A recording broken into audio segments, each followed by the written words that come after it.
Hola, ¿qué tal? Muy buenos días. ¿Cómo amaneciste? Bienvenido, bienvenida a tu canal de YouTube de El Israel del Sur, el pueblo santo de Yahweh en América. En esta mañana, trabajando duro para Yahweh, desde acá, desde el Parque del Este, en la ciudad de Caracas, en medio de esta paz, de esta tranquilidad, trabajando duro, porque esto es un trabajo, esto necesita un esfuerzo, tiempo, recursos, dedicación, amor al trabajo y amor a todos ustedes, que son el motivo por el cual se hace este trabajo y por el cual existe este canal, ustedes. Que Yahweh les bendiga con salud, vida, paz, prosperidad, en todas las áreas. Bien, en esta mañana buscamos primeramente la presencia de nuestro Señor. Bendito eres, oh Yahweh, Padre Celestial, soberano Señor de los cielos y de la tierra. Padre mío, Señor, clamo a ti, por medio de tu santo nombre, Yahweh Sabaoth, y por el nombre santo Yahshua, para pedirte que me guíes con tu Santo Espíritu en la exposición clara, Señor, de tu palabra, de tu voluntad. Gracias, Padre. Bien, hoy vamos a hablar de el Mesías, continuando con este tema, arrojando mucha luz sobre el Mesías para que las personas puedan también comprender la misión del Mesías, y para que al mismo tiempo puedan diferenciarlo de el otro Mesías, porque estamos hablando de dos visiones, dos perspectivas, dos interpretaciones del Mesías, una interpretación verdadera y una falsa, una incorrecta, y que fue creada a propósito, siguiendo unos intereses económicos y de poder. Dos tipos de intereses, económicos y de poder. Entonces se crea esa figura falsa o del falso Mesías, y esa figura nace del seno del cristianismo. De allí nace esa falsa concepción del Mesías, y entonces se va creando un culto, una doctrina, una fe, unas estructuras que vienen siendo grandes corporaciones religiosas. Estoy hablando de corporaciones, estoy hablando de empresas religiosas que amasan fabulosas fortunas y que compiten, rivalizan entre ellas por el mercado mundial. Como bien dijo el apóstol Pedro allá, harán de vosotros mercaderías.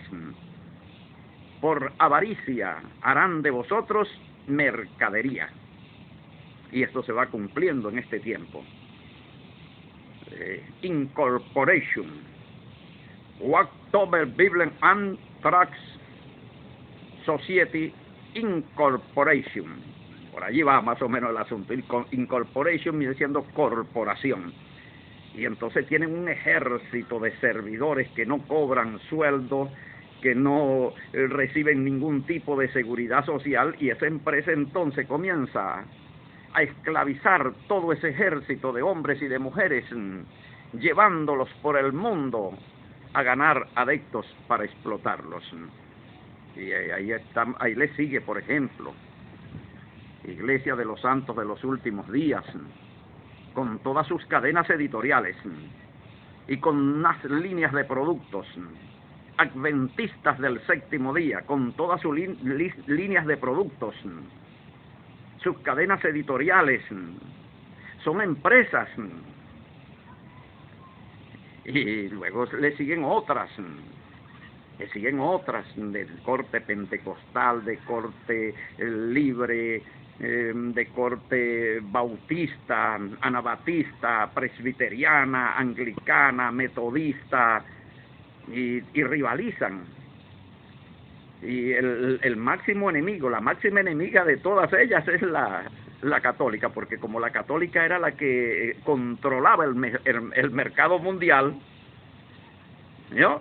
Entonces todas rivalizan con la que lleva el mercado. Usted me está entendiendo, ¿verdad? Perdóneme la jocosidad.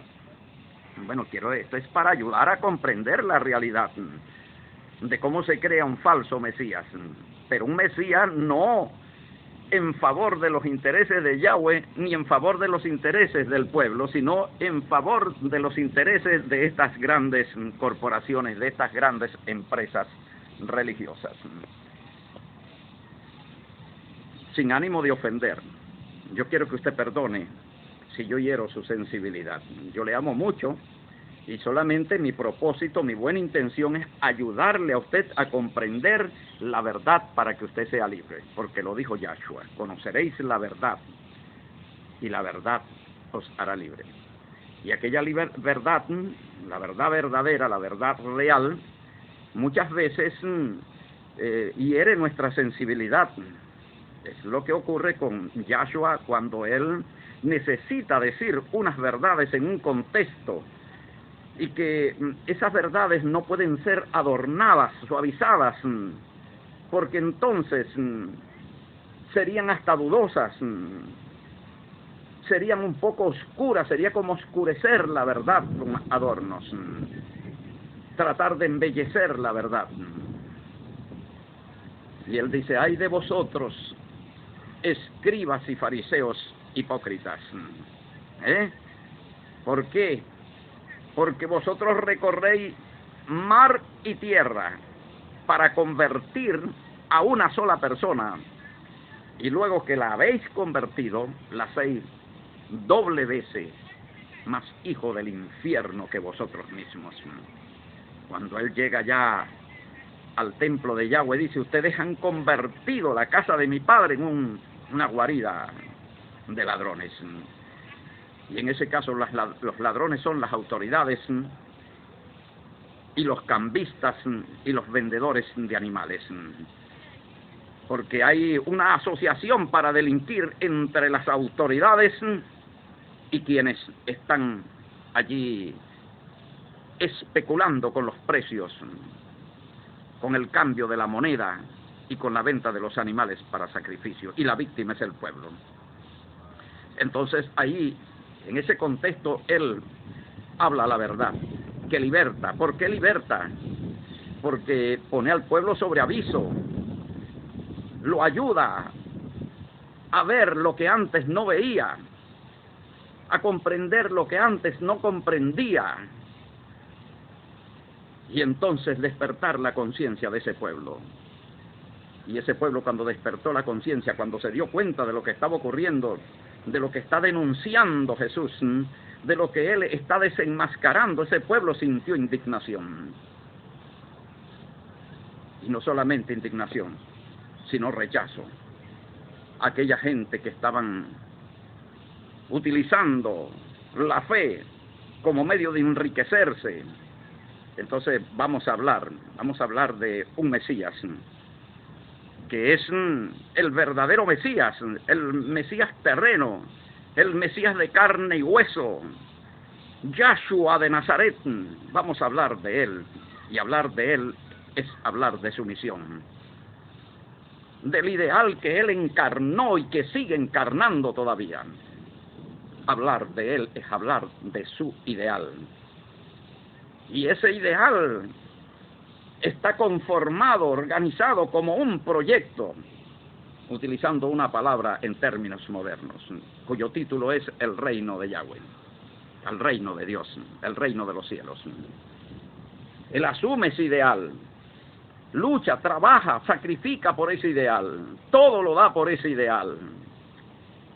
Lo más importante para él era el ideal, no su misma persona. Y aquí vamos a empezar a disertar para entender ese Yahshua de Nazaret, o Yahoshua también. Vamos a irnos al Evangelio según San Mateo, capítulo 4, y vamos a leer desde el verso 12. Dice la palabra de esta forma: cuando Yahshua oyó que Juan estaba preso, volvió a Galilea. ¿De dónde volvió? De Judea. ¿Ya? Y dejando a Nazaret, vino y habitó en Capernaum, ciudad marítima, en la región de Zabulón y de Neftalí, para que se cumpliese lo dicho por el profeta Isaías cuando dijo: tierra de Zabulón y tierra de Neftalí, camino del mar, al otro lado del Jordán, Galilea de los gentiles, que quiere decir de los paganos, Galilea de los gentiles, el pueblo asentado en tinieblas vio gran luz. El pueblo asentado en ignorancia, que es lo que significa la palabra tinieblas. Asentado quiere decir viviendo, desarrollando toda su vida, todas sus actividades en la ignorancia y desde la ignorancia. Pero dice que vio gran luz. Vio gran luz. ¿Qué quiere decir vio gran luz? Quiere decir despertó gran conciencia. Gran conciencia quiere decir que hizo contacto con esa realidad para interpretarla, para entenderla perfectamente. Recibió conocimiento. Ese pueblo le llegó conocimiento para que pudiera entender. Y los asentados en región de sombras de muerte, luz les resplandeció. Cuando se está en la ignorancia, se está bajo la sombra de la muerte. Bajo la sombra de la muerte significa bajo la amenaza latente de la muerte. La muerte como una amenaza permanente sobre los pueblos, la destrucción. Y luego dice: desde entonces comenzó Jesús a predicar y a decir: arrepentíos, porque el reino de los cielos se ha acercado, o sea, se ha aproximado el reino. Esa es su predicación, ese es su mensaje. Ahora, metámonos en la persona de Yahshua. Vamos a ver algunos pormenores que nos van a ir mostrando esta persona. Primeramente vamos a irnos al Evangelio según San Juan, capítulo 12, y vamos a ver los versos 49 y 50. Busquen su Biblia, por favor. Dice así: porque yo no he hablado por mi propia cuenta. No he hablado por mi propia cuenta. O sea, has hablado por cuenta de otro. Por cuenta de otro. ¿Cómo entender eso por cuenta de otro? ¿Y quién es ese otro? Ese otro es Yahweh. Él no ha hablado por su propia cuenta. O sea, quiere decir, se entiende perfectamente, no ha hablado de su propia cuenta, quiere decir que él no habla de sí mismo, de su propia voluntad, sino de la voluntad de otro. El Padre que me envió, Él me dio mandamiento de lo que he de decir. El Padre que me envió me dio mandamiento de lo que he de decir. ¿Qué quiere decir estas palabras? ¿Cómo interpretar que el Padre es quien le da mandamiento de lo que Él tiene que decir y de lo que tiene que hablar?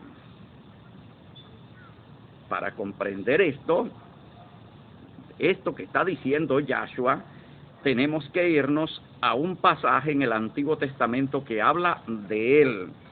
Vámonos al libro de Deuteronomio. El libro de Deuteronomio, capítulo 10 y 8. Abra su Biblia, por favor. Vamos abriendo las Escrituras para que usted pueda entender mejor a Yahshua, el Mesías. Dice así, 18:18, Deuteronomio: profeta les levantaré en medio de sus hermanos, como tú, como Moisés. Yahweh está hablando a Moisés y está prometiendo un profeta que va a levantar en medio de los hermanos de Moshe. Y dice así: pondré mis palabras en su boca. Pondré mis palabras en su boca. O sea, Yahweh pone las palabras de él, las palabras de Yahweh, ¿dónde las coloca? En la boca ¿de quién? En la boca del profeta, para que el profeta pueda hablar todo lo que ha sido colocado en su boca, lo que ha sido colocado, no lo que sale de sí mismo, sino lo que Yahweh ha colocado allí. Ok. Y él les hablará todo lo que yo le mandare. Le mandare quiere decir, le doy mandamiento. El Padre me ha dado mandamiento de todo lo que tengo que decir y de todo lo que tengo que hablar. Ahora compare esos dos versículos. Deuteronomio 18:18, usted lo va a comparar con San Juan, capítulo 12, verso 49. Allí tenemos el cumplimiento de una profecía dada aproximadamente 1500 años, aproximadamente, antes de Yahshua venir a la tierra. 1500 años, ya Yahweh, el Jaolán, el Rey del Universo, está hablando de Yahshua y está diciendo que Yahshua va a hablar todo lo que él, Yahweh, le mandare. Y esta es la razón por la cual Yahshua dice que él está hablando no sus propias palabras, sino las palabras que le ordenó decir Yahweh. Entonces aquí tenemos un Yahshua que no tiene palabra propia. Ahora nosotros nos vamos al Evangelio según San Juan, vamos al capítulo 1 para que podamos entender. Dice así, versículo 1: en el principio era el Verbo, y el Verbo era con Dios, y el Verbo era Dios. El Verbo. ¿Qué es verbo? Verbo es palabra. ¿Vio? El verbo es palabra. Ahora, la palabra está colocada ¿dónde? En la boca del profeta. La palabra está colocada en la boca del profeta.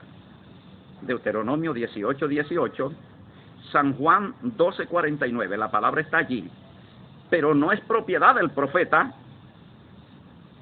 no es propiedad del profeta, es propiedad de Yahweh, es parte de Yahweh. El verbo está habitando en la boca, concretamente, del profeta, está allí, y es viva, es espíritu. Las palabras que yo os he hablado son espíritu y son vida, pero no son de él, son de Yahweh. Ahora, esa palabra, al ser espíritu, es una palabra que tiene poder creativo, que tiene vida en sí misma, que es inteligente, es sabia, porque no es sonido, es espíritu. La palabra es espíritu. Entonces, la palabra espíritu en la boca de Yahshua, ella es la que dice: Lázaro, levántate. Inmediatamente Lázaro se levantó de los muertos. ¿Quién lo levantó? Lo levantó el Verbo. El Verbo lo levantó, y el Verbo es el que está ¿dónde? En la boca de Yahshua. Yahshua abría la boca y salía el Verbo espíritu. Esto lo podemos ver en San Juan capítulo 6, verso 63. El Espíritu es el que da vida. La carne para nada aprovecha. Las palabras que yo os he hablado, que no son mías, ¿son de quién? De Yahweh. Y agrega, son espíritu. Palabras plural son espíritu singular. Ahora son espíritu de Yahweh. Son espíritu de Yahweh porque no son de Yahshua. Él no ha hablado su propia palabra, sino que ha hablado la palabra de Yahweh, la palabra espíritu. Ahora, cuando nosotros conseguimos las palabras de Yahshua son muy diferentes, por decir contrarias a las de Yahweh.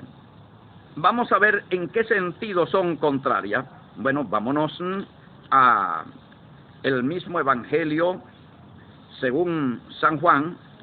Vamos a ver a Yahshua en el jardín de Getsemaní.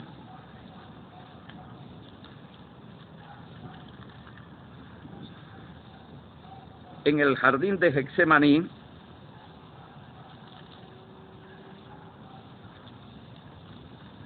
vamos a ir, disculpen, al Evangelio según San Mateo para que lo veamos un poco más claro acá.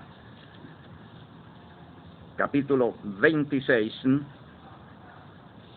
y vamos a leer a partir de el verso 39. Dice así: yendo un poco adelante, se postró sobre su rostro diciendo: Padre mío, si es posible, pase de mí esta copa, pero no se haga como yo quiero, sino como tú. No se haga como yo quiero. ¿Cómo quiere Jesús? ¿Cómo quiere Yahshua? Yahshua quiere de una forma diferente al Padre. ¿Por qué tenemos que entender que Él quiere de una forma diferente al Padre? Es claro, porque está diciendo que no se haga de la forma de Él, sino de la forma del Padre. Entonces quiere decir que hay dos formas diferentes de querer. Y Yahshua se niega a sí mismo para aceptar lo que el Padre quiere. Entonces vemos nosotros claramente dos voluntades allí. Ahí vemos dos voluntades. La voluntad de el Padre, de Yahweh, y la voluntad de Yahshua. Vamos a verlo acá. Vamos a ir un poco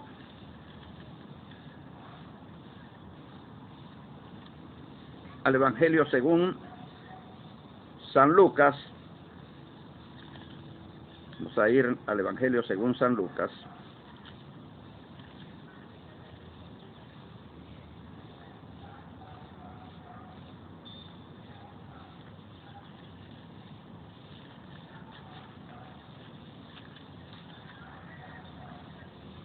Evangelio según San Lucas. Jesús ora en Getsemaní. Capítulo 22, verso, vamos a leer a partir del 40. Dice: cuando llegó a aquel lugar, les dijo: orad para que no entréis en tentación. Y se apartó de ellos a distancia como de un tiro de piedra, y puesto de rodillas oró, diciendo: Padre, si quieres, pasa de mí esta copa, pero no se haga mi voluntad, sino la tuya. Allí encontramos dos voluntades, una que debe de hacerse y otra que no debe de hacerse. Es lo que está pidiendo Yahshua. Yahshua está pidiendo que no se haga su voluntad, sino la voluntad de Yahweh.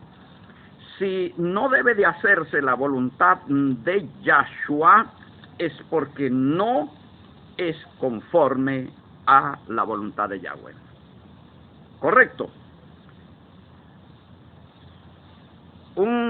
Yahshua, un Mesías, que no debe de hacerse su voluntad, que no tiene su propia palabra, pero que además de eso no vino para hacer su propia voluntad, como también lo sigue expresando en el Evangelio según San Juan.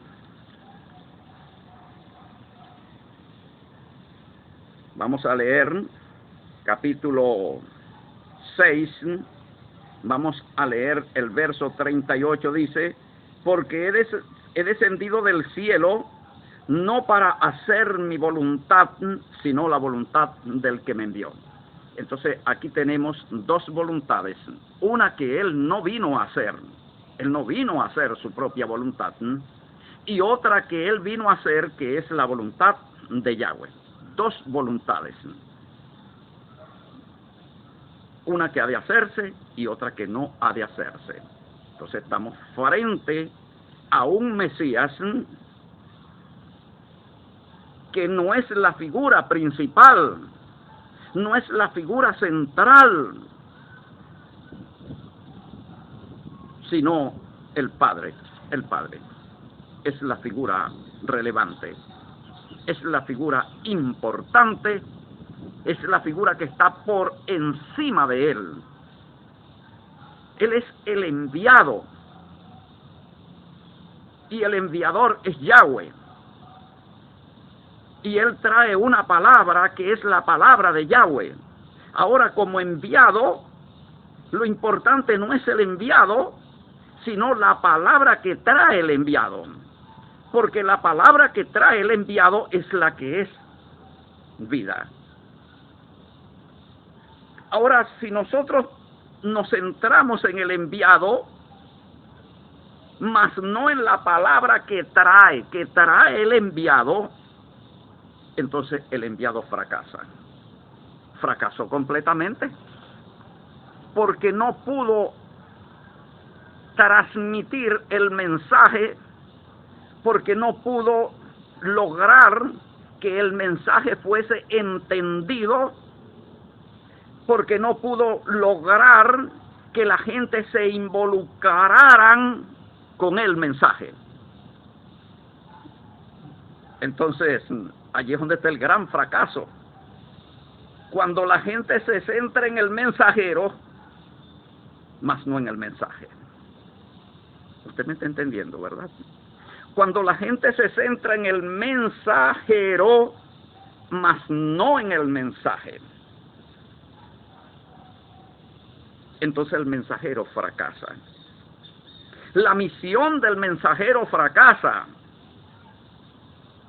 Y entonces ahora lo que se está haciendo en este contexto es llevar a la gente a centrarse en el mensajero, que es Yahshua,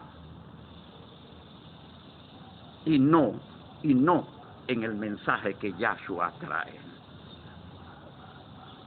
Entonces el mensaje que Yahshua trae pasa a un segundo o tercer plano y pasa a ser por lo general ignorado, desconocido, no entendido, no comprendido ese mensaje. Ahora sí estamos entendiendo, ¿no? Lo que está ocurriendo. Yahshua comienza su ministerio en Galilea, en medio de una población bajo el dominio de la ignorancia. Entonces, él comienza a desarrollar todo su ministerio con este tipo de personas que prestan más atención a la persona de él, a sus sanidades, a sus milagros, pero no a su mensaje. Aunque está resplandeciendo la luz en medio de las tinieblas, aunque están siendo iluminados con el conocimiento, ellos están bloqueados, ellos están cerrados, el corazón de ellos se ha vuelto insensible, se han oscurecido sus ojos, se han endurecido sus oídos y no ven con los ojos ni oyen con los oídos. Y por supuesto no se convierten. Entonces ellos dan importancia primeramente a lo que él está haciendo y no a lo que está enseñando. Le siguen por el pan. Yo sé que vosotros me seguís por el pan, porque comiste y os llenasteis el estómago. O sea, me seguís no por el reino, sino por las añadiduras del reino. La gente lo buscaba por doquiera. Lo buscaban por las sanidades. Lo buscaban para ser sanados. Lo buscaban para recibir un trozo de pan, un pez asado, para saciar su hambre. Pero no podían entender su mensaje. No le daban toda la importancia al mensaje, no se centraban. Y entonces el trabajo se hacía más difícil para Yahshua. Y entonces Yahshua se traza una estrategia de cómo poder enseñarle a esa gente de manera sencilla lo que Yahweh quiere que ellos comprendan. Porque ellos, cuando Yahshua les hablaba del reino próximo a levantarse, a construirse, ellos no podían darle importancia a estas palabras porque se fijaban en la humildad del mensajero. Tal como ocurre hoy día también, que yo estoy hablando de la construcción del reino de Yahweh acá, de la nación santa, y la gente está pendiente del tipo de camisa que he visto, del gorro que tengo. Dice, mira, ahí está la misma chaquetica, la misma camisa. Y entonces están pendientes de eso. O de cazar algún error, alguna equivocación. Mira cómo pronunció esta palabra. Se comió la R, la pronunció con L. ¿No? Pero no están centrados en el mensaje que se les está transmitiendo, en la enseñanza que se les está transmitiendo. Entonces ellos veían la humildad de este campesino autodidacta, de la marginalidad de Galilea, la marginalidad de Palestina, y no entendían cómo podía este campesino, sin poder político, sin poder económico, sin poder militar, instaurar el glorioso reino de Dios de la época dorada del rey David. Entonces para ellos era algo ridículo las pretensiones de Yahshua. Entonces eso no entraba cabida en sus mentes, en sus corazones. Pero sin embargo apreciaban todo el amor de aquel hombre, o todo aquel hombre hecho amor. Llegaron a amarlo profundamente. Él llegó a marcar con su conducta, con su vida, llegó a marcar el corazón de aquel pueblo, llegó a impactar el corazón de aquel pueblo, conquistar el corazón de aquel pueblo. Pero siempre Yahweh, que siempre hace milagros de todo tipo, Yahweh tuvo que abrirles el corazón. Por eso vemos el camino de Maús, cuando comienza a abrirle las escrituras, a mostrarles todo el proyecto, cómo tenía que ocurrir todo esto. Luego se queda 40 días después de resucitado para darle los toques finales a todas estas enseñanzas, para instruirlos completamente. Ese es el Mesías terreno, el Mesías de carne y hueso, que vino con un propósito, que fue enviado acá al planeta Tierra con un propósito, con el propósito fundamental de levantar el reino, y levantarlo a partir de un mensaje que no es propio de él. Él viene a cumplir la voluntad de su Padre. ¿Cuál es la voluntad de su Padre? El levantamiento del reino, de la teocracia, del teocratos. ¿Y quién es él? Ahora es que vamos a comprender la palabra Mesías. Mesías, la palabra Mesías significa ungido, pero también significa rey y significa libertador. Son tres cosas, tres condiciones que se reúnen en la palabra Mesías. Y tenemos en el rey David, tenemos el prototipo del Mesías. Rey, libertador, allí lo tenemos. Rey y libertador. Pero también ungido. Ahí tenemos un prototipo del Mesías. Cada rey de Israel tenía que ser un Mesías, un ungido. Y tenemos el caso de Saúl. Saúl era un ungido. ¿Qué significa Mesías? Ungido.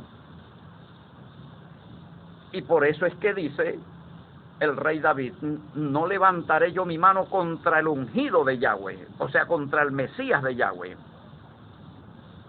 que es ungido, libertador y rey sobre Israel, el pueblo santo del pacto.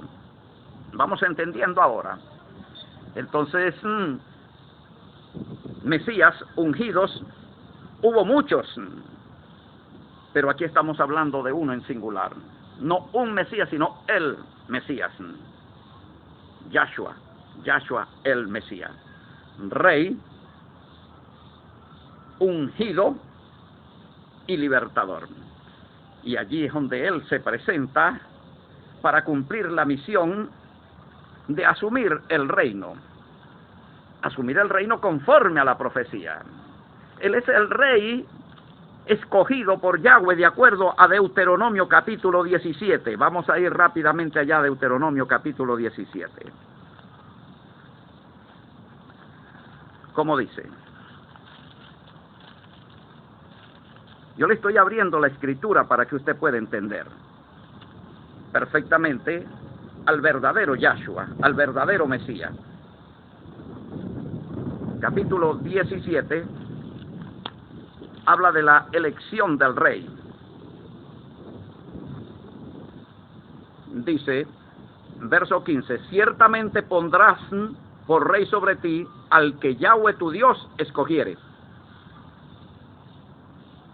Yahshua es el rey escogido por Yahweh. Ahora ese es el que van a poner sobre ellos para que reine, pero ellos no quieren obedecer la ley de Moshe y entonces dicen: no tenemos más rey que César.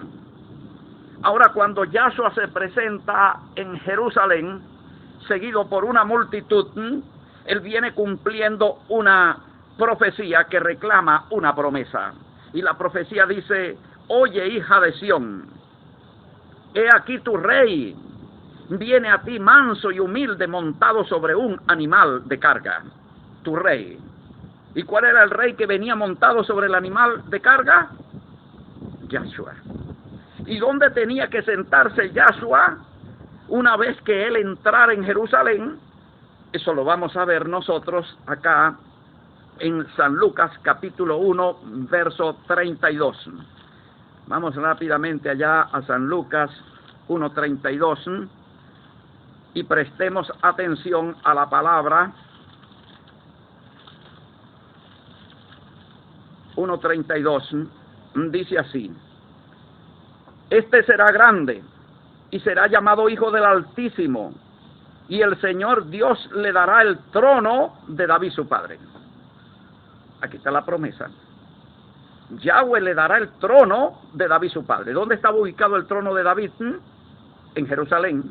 ¿Dónde llega el rey de Jerusalén? El rey de Israel. ¿Dónde llega? Llega a Jerusalén en su entrada con una multitud identificándose como el rey heredero del trono. Entonces, ese trono de David, vamos a verlo, es al mismo tiempo trono de Yahweh. Vamos a ir rápidamente allá a Primera de Crónicas, capítulo 28, 5, dice así, hablando David, dice, y entre todos mis hijos, porque Yahweh me ha dado muchos hijos, eligió a mi hijo Salomón, lo eligió como rey, ¿de acuerdo a qué? A Deuteronomio 17:15, lo eligió. Aquí se está cumpliendo la palabra de que siempre el que elige el rey es Yahweh. Eligió a mi hijo Salomón para que se siente en el trono del reino de Yahweh sobre Israel.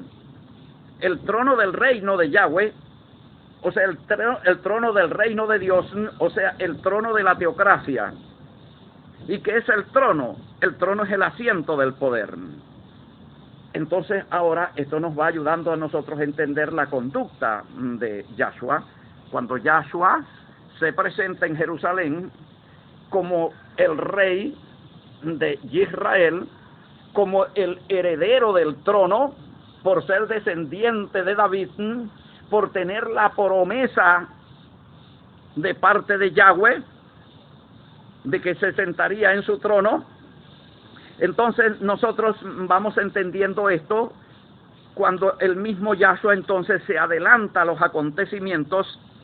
Vamos a ir rápidamente al Evangelio según San Mateo, la parábola de los labradores malvados. La parábola de los labradores malvados revela lo que presumía Yahshua, presumía lo que iba a ocurrir con ellos, con él, y lo presenta bajo la figura de esta parábola, los labradores malvados. Dice,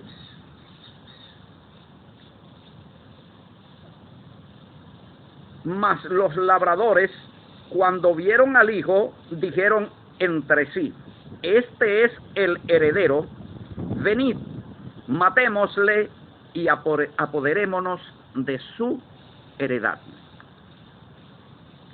Venid, matémosle y apoderémonos de su heredad. ¿Cuál es la heredad del hijo? La heredad del hijo es el trono de David su padre, el asiento del poder sobre la nación. Esa es la heredad del hijo. Él viene a reclamarla como rey, elegido por Yahweh, ungido, Mashiach. Pero inmediatamente que él recibe esa herencia, recibe el trono, de una vez liberta a Israel del dominio de los enemigos de Yahweh. Allí es donde yo quiero llegar, ya voy concluyendo, a lo siguiente. Nos conseguimos un Estado de Israel asociado, convertido en socio del Imperio Romano. Y conseguimos un Imperio Romano que ha convertido al pueblo de Yahweh, a Israel, en una colonia suya, para explotarlo. Y le ha cambiado su ordenamiento. Entonces, quien decide allí, quien elige el rey de Israel en ese contexto, es el César. El César elige quién va a ser el rey sobre Israel y quién no. Porque él siente que él es el propietario de Israel, él entiende a Israel como una propiedad suya, como propiedad del César. Pero resulta que Yahweh había dicho allá en Éxodo a Moshe, dile a Faraón, Israel es mi hijo, Israel es mi hijo, mi primogénito. Ahora quiere decir entonces que Yahweh entiende que Israel le pertenece a él, a Yahweh, que no le pertenece al César. Entonces hay un enfrentamiento entre Yahweh y el César, que también se creía Dios. el rey elegido por el César es Herodes, y el rey elegido por Yahweh es Yahshua. Cada uno de ellos elige un rey. Ahora el pueblo debe aceptar, de acuerdo a Deuteronomio capítulo 17, verso 15, debe de aceptar el rey elegido por Dios, no el rey elegido por el César. O sea, está frente a esas dos opciones. Pero las autoridades temen al imperio romano, demasiado poderoso. Y temen de que sea la nación arrasada toda y destruido el templo. Y entonces dicen, es necesario que sea sacrificado este hombre para salvar a la nación de la destrucción. Y de esta forma se colocan del lado del César y dicen, nosotros no tenemos más rey que César, a este crucifícalo. Entonces ahí vemos a un Mesías aparentemente fracasado en su misión de levantar el reino, de asumir el reino, de libertar a Israel, de ser el libertador de Israel. Y ahí es entonces donde se presenta la necesidad a Yahweh de rechazar a quienes le rechazaron. Entonces él rechaza a quienes le rechazaron y quienes recibieron, quienes eligieron a Yahshua como rey, los poquitos, ese remanente, Yahweh lo toma entonces para levantar un nuevo Israel. Bendito sea el nombre de Yahweh. Entonces vemos que lo importante en la misión de Yahshua es el levantamiento del reino por medio de un mensaje, de una enseñanza que Yahweh coloca en su boca para involucrar a las personas en la construcción de ese reino que significa salvación, porque entonces libera del antirreino, del dominio de Satanás. Muchísimas gracias por su atención. Vamos a continuar con una nueva fase de este trabajo para que usted pueda comprender a Yahshua y para que usted pueda darle más importancia a la misión de Yahshua, porque esa misión ahorita tiene plena vigencia y pleno desarrollo en América. Aquí se está levantando el reino con el mismo mensaje de Yahshua, con la misma enseñanza de Yahshua.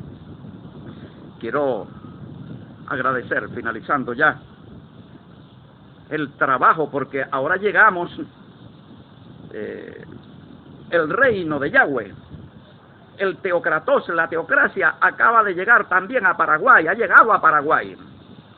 Y allá, una mujer de Dios. Yo quiero mostrarla a ella, ya subí su imagen a el perfil de Facebook, a Teocracia de Israel. Vistiendo como ordena la cultura del reino, utilizando su vestimenta, totalmente cubierta, santamente cubierta, utilizando su velo, que es señal de autoridad, y en la forma como debe usarse el velo. Ella se llama Neri Virginia González.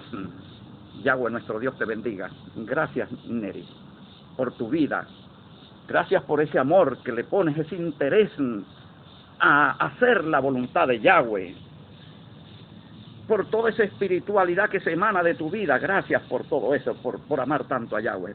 Y esta mujer, por supuesto, cuando hace contacto con el canal del Israel del Sur, ella se da cuenta de que este es el pueblo de Yahweh que se está levantando. Y que hay acá un trabajo para la liberación, para que se presente un éxodo del mundo hacia el reino. Y entonces ella toma la decisión de involucrarse con nosotros, con este pueblo santo, para ir extendiendo este mensaje que es luz que resplandece en medio de un continente en tinieblas. Y comienza a tomar los vídeos, los escucha y los va transcribiendo. Eso es un trabajo, tremendo trabajo que está haciendo ella. Y luego de transcribirlo, comienza a compartirlo a través de las redes sociales. Neri Virginia González, trabajando para el reino de Yahweh, asumiendo la cultura del reino en su persona. mujer de oración, mujer de ayuno, mujer de santificación. Un ejemplo para las mujeres que quieren abandonar el modelo secular, el modelo laico, el modelo civil, para adoptar el modelo del reino, la cultura del reino de Yahweh, la moralidad, el modelo de sociedad del reino de Yahweh. Y ella entonces va haciendo este trabajo, este aporte. Yo siento en mi corazón que yo debo, como instrumento de Yahweh, yo debo de bendecir la vida de esta mujer. Y espero la oportunidad de parte de Yahweh para que Él me facilite los medios para yo hacerle llegar también una bendición allá al Paraguay. Entonces, bien, seguimos creciendo en Facebook. Seguimos creciendo en Facebook, ya próximos a los 5,000 amigos, 5,000. Ya saben cómo ubicarnos en Facebook, por nuestro perfil Teocracia de Israel en Facebook. Y usted puede visitar también nuestro sitio web en internet en www.tovczla.blogspot.com. Allí usted, el título de nuestra página web en internet, Teocracia del Israel del Sur. Y puede también contactarnos y agregarnos por nuestro número de WhatsApp 0424-255-7182 o escribirnos a nuestro correo electrónico teocráticosbzla@gmail.com. Será hasta una próxima oportunidad. Les amo mucho en el amor de Yahweh y de Yahshua. Pronto vendré con un nuevo tema y con un nuevo vídeo en torno a la palabra de Yahweh nuestro Dios. Shalom Aleichem.